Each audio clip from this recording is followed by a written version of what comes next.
دوستوں، موسمیات والے پہلے سے ہی موسم کیسے معلوم کرتے ہیں؟ آج اس ویڈیو میں بتاؤں گا۔ موسمیات والے کے پاس بہت سے جدید آلے ہوتے ہیں جن سے زمین اور ہوا کا درجہ حرارت، نمی کا تناسب، مختلف مقامات پر ہوا کا دباؤ، زمین سے میلوں اوپر ہوا کی تندی اور رخ، فضا میں موجود بادلوں کا درجہ حرارت اور کثافت وغیرہ کی پیمائش کی جاتی ہے۔ اس کے علاوہ ہر علاقے کا تاریخی ریکارڈ موجود ہوتا ہے جس سے یہ معلوم ہوتا ہے کہ پچھلی چند دہائیوں میں ان حالات میں جو آج ہے، موسم میں کیا کیا تبدیلی رونما ہوئی تھی۔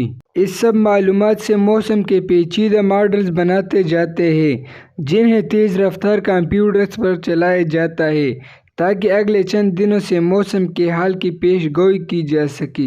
ان ماڈلز میں اب انتہائی آ چکی ہے کہ اب اگلے 7 سے 10 دن تک کے موسم کی پیش گوئی کی جا سکتی ہے، جبکہ صرف 2 دہائیوں پہلے تک 3 دن کی پیش گوئی بھی مشکل ہوتی ہے۔